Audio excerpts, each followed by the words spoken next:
नमस्कार.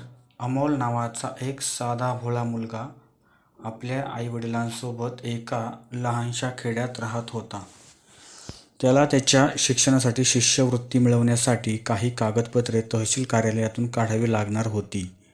पहिल्यांदाच तो तहसील कार्यालयात गेला होता, त्यामुळे त्याला तिथली प्रक्रिया नियम कळत नव्हते. रांगेत उभं राहून एका काउंटरवरून दुसऱ्या काउंटरवर जात त्याला खूप तास गेले.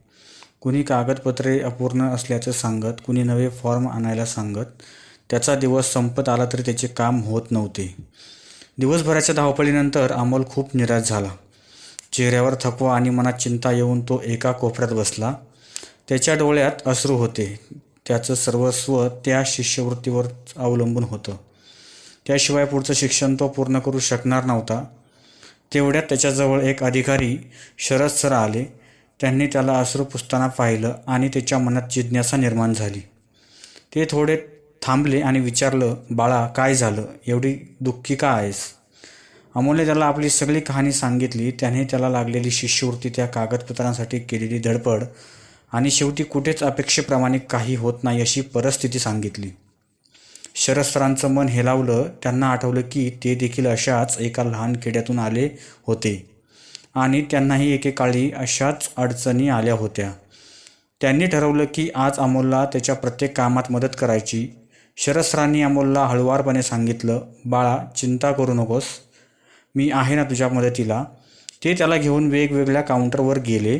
त्याचे फॉर्म तपासले, आवश्यक त्या सुधारणा करून घेतल्या. त्याने जे कागदपत्रे आणले होते ती तपासून अपूर्ण असलेली पूर्ण करण्यासाठी मार्गदर्शन केलं.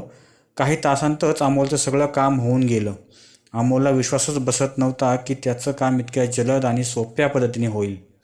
संपूर्ण काम झाल्यावर अमोलने शरद सरांकडे पाहिलं. त्यांच्या डोळ्यात कृतज्ञतेचे अश्रू होते.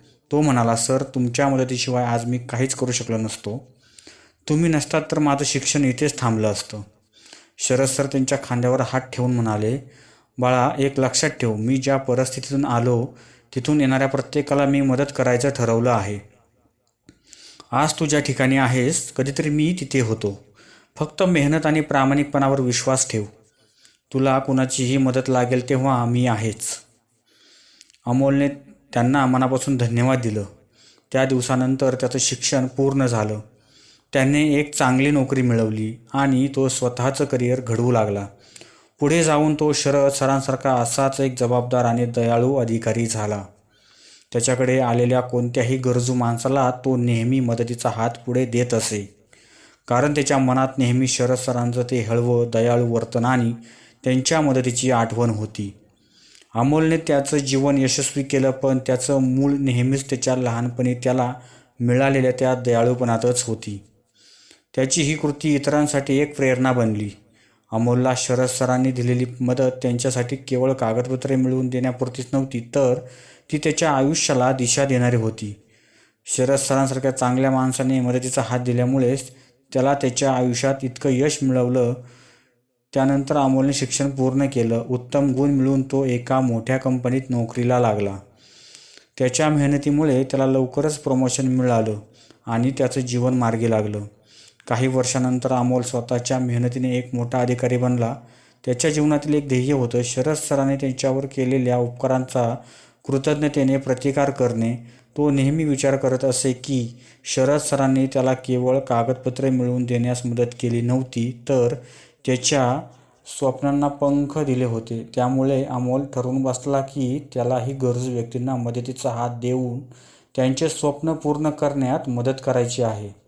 एके दिवशी त्याच्या कार्यालयात एक गरीब महिला, रेखा, तिच्या लहान मुलासह आली होती.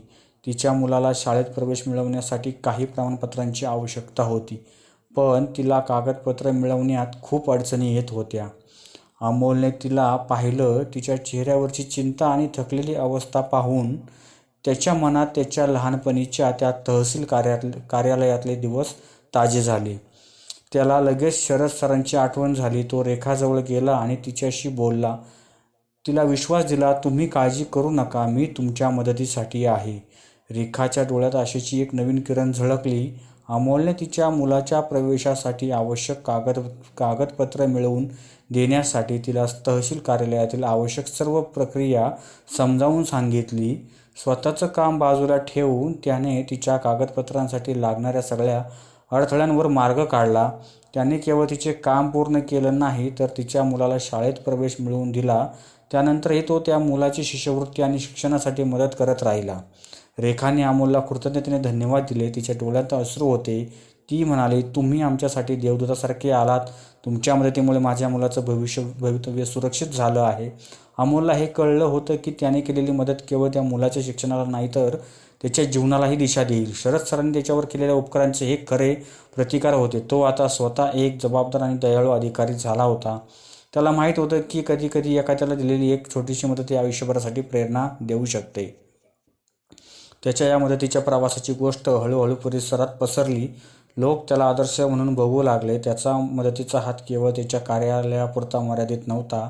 तो गावातील अनाथ मुलांच्या शिक्षणासाठी निधी उभा करू लागला. त्याने आपल्या गावात एक शिक्षण संस्थाही उघडली ज्यात गरीब मुलांना मोफत शिक्षण दिलं जात होतं. अमोलच्या या कार्याने अनेक अनाथ मुलं आणि गरजू विद्यार्थी शिक्षण घेऊ लागले आणि समाजात एक उज्ज्वल भविष्य घडवू लागले. कधी काळी तहसील कार्यालयात एक साधा मुलगा म्हणून भटकणारा अमोल आता समाजाचा आदर्श बनला होता. त्याने शरद सरांनी दिलेल्या मदतीचा प्रतिकार करून केवळ त्याचं नाव उज्ज्वल केलं नाही तर आपल्या कृतज्ञतेतून एक आदर्श तयार केला की मदतीचा हात देऊनच आपण समाज बदलू शकतो.